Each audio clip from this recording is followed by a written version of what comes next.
Insight rush ಕನ್ನಡಕ್ಕೆ ಸ್ವಾಗತ. ನಾನು ರೂಪಲತಾ.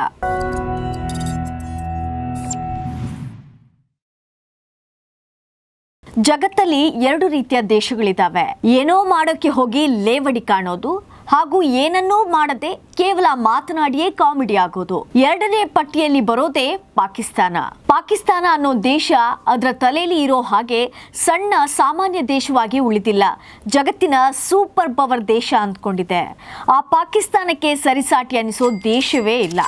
ಏನಿದ್ರೂ ಕೂಡ ವಿಶ್ವಸಂಸ್ಥೆ ಬಿಟ್ಟರೆ ಪಾಕಿಸ್ತಾನವೇ. ಯಾಕಾಗಿ ಹಿಂಗೆ ಹೇಳಬೇಕಾಗಿ ಬಂತು ಅಂದರೆ, ಈಗ ಪಾಕಿಸ್ತಾನ ಮಧ್ಯಸ್ಥಿಕೆ ವಹಿಸಿ ಮಧ್ಯಪ್ರಾಚ್ಯದಲ್ಲಿನ ಯುದ್ಧವನ್ನು ನಿಲ್ಲಿಸೋಕೆ ಹೋಗ್ತಾ ಇದೆಯಂತೆ. ಯಪ್ಪ, ಬೇಕೋ ಸಾಕೋ? ಯಾವ ಅಮೆರಿಕ ಹಾಗೂ ಇಸ್ರೇಲ್ ಸೇರಿಕೊಂಡು ಇರಾನ್ ಮೇಲೆ ವಾರ್ ಮಾಡ್ತಾ ಇದ್ದಾವಲ್ಲ, ಅವರನ್ನ ಕೂರಿಸ್ಕೊಂಡು ಇದು ಯುದ್ಧದ ಸಮಯವಲ್ಲ ಸರ್, ಶಾಂತಿಯೇ ಅಸ್ತ್ರ, ತಾಳ್ಮೆಯೇ ಮದ್ದು, ಸಹನೆ ಶ್ರೀರಕ್ಷೆ ಅನ್ನೋ ಕೆಲಸ ಮಾಡ್ತೀವಿ ಅಂತ ಬಂದಿದ್ದೇ ಈಗ ಕಾಮಿಡಿ ಆಗಿರೋದು.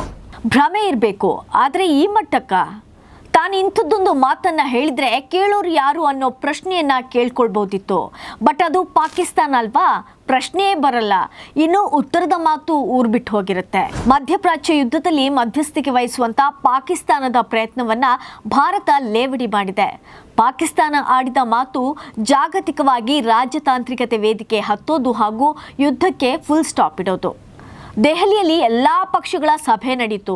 ಯುದ್ಧದ ಎಫೆಕ್ಟ್ ಭಾರತದ ಮೇಲೆ ತುಂಬ ಸ್ಪಷ್ಟವಾಗಿ ಕಾಣಿಸ್ತಾ ಇದೆ. ಮುಖ್ಯವಾಗಿ ಗ್ಯಾಸ್ ಅಭಾವ ಹಾಗೂ ಕೆಲವು ದೈನಂದಿನ ಬಳಕೆಯ ವಸ್ತುಗಳ ದರದಲ್ಲಿ ಏರುಪೇರು ಆಗಿದೆ. ಆದರೆ ಭಾರತ ಸರ್ಕಾರ ಯುದ್ಧದ ಕಾರ್ಮೋಡದಿಂದ ಭಾರತವನ್ನು ದೂರ ಇಡೋಕೆ, ಸುಗಮವಾಗಿ ದೇಶ ಸಾಗೋಕೆ ಏನೆಲ್ಲ ಕ್ರಮ ತಗೊಂಡಿದೆ ಅನ್ನೋದನ್ನು ಹೇಳಬೇಕಲ್ಲ. ಹೀಗಾಗಿ ಇಂಥದ್ದೊಂದು ಮೀಟಿಂಗ್ ಇತ್ತು. ಸರ್ವ ಪಕ್ಷಗಳ ಸಭೆಯಲ್ಲಿ ಮಾತನಾಡಿದಂಥ ವಿದೇಶಾಂಗ ಸಚಿವ ಎಸ್ ಜೈಶಂಕರ್ ಪಾಕಿಸ್ತಾನವನ್ನ ಬ್ರೋಕರ್ ರಾಷ್ಟ್ರ ಅಂತ ಲೇವಡಿ ಮಾಡಿದ್ದಾರಂತೆ. ಭಾರತ ಪಾಕಿಸ್ತಾನದಂತೆ ಮಧ್ಯವರ್ತಿ ರಾಷ್ಟ್ರವಾಗಿ ಕಾರ್ಯನಿರ್ವಹಿಸುವುದಿಲ್ಲ ಅಂತ ಪಾಕಿಸ್ತಾನದ ಮಾತಿಗೆ ಭಾರತ ಚುಚ್ಚಿದೆ. ಅಮೆರಿಕ ಮತ್ತು ಇರಾನ್ ನಡುವೆ ನಡೆಯುತ್ತಿರುವಂತಹ ಯುದ್ಧವನ್ನ ಕೊನೆಗೊಳಿಸಲು ಪಾಕಿಸ್ತಾನ ಮಧ್ಯಸ್ಥಿಕೆ ವಹಿಸಲು ಮುಂದಾಗಿದೆ. ಪಾಕಿಸ್ತಾನದ ಶಹಬಾಜ್ ಶರೀಫ್ ಅವರ ನಿರ್ಧಾರದ ಬಗ್ಗೆ ಬರೆದುಕೊಂಡಿದ್ದನ್ನ ಈ ದಶಕದ ಮಹಾಹುಂಬ US ಅಧ್ಯಕ್ಷ ಡೊನಾಲ್ಡ್ ಟ್ರಂಪ್ ಶೇರ್ ಮಾಡಿಕೊಂಡಿದ್ರು.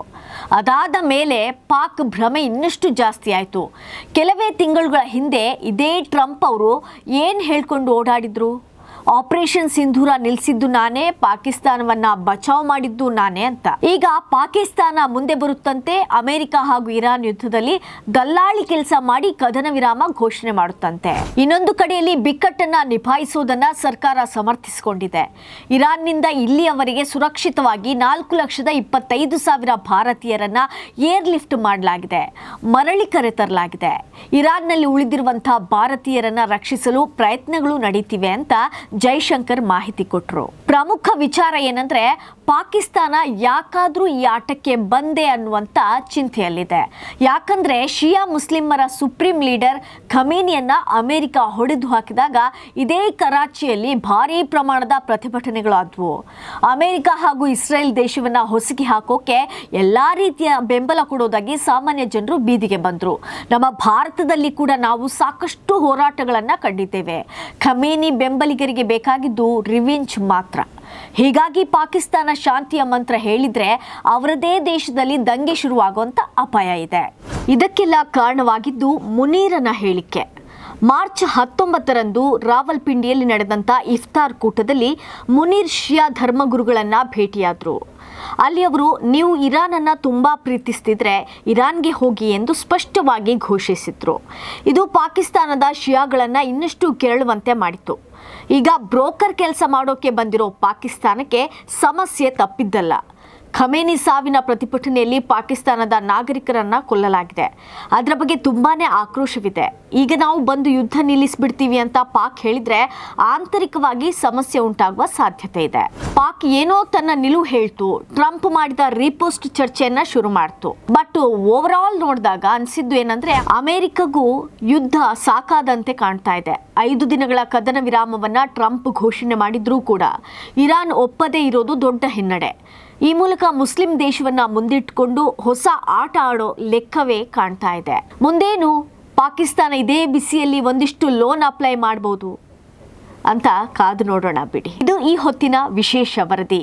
ನಾಳೆ ಇನ್ನೊಂದು ವಿಷಯದೊಂದಿಗೆ ನಾನು ನಿಮ್ಮನ್ನ ಭೇಟಿ ಮಾಡ್ತೀನಿ. ಅಲ್ಲಿವರೆಗೆ ನೋಡ್ತಾ ಇರಿ ಇನ್ಸೈಟ್ ರಶ್ ಕನ್ನಡ.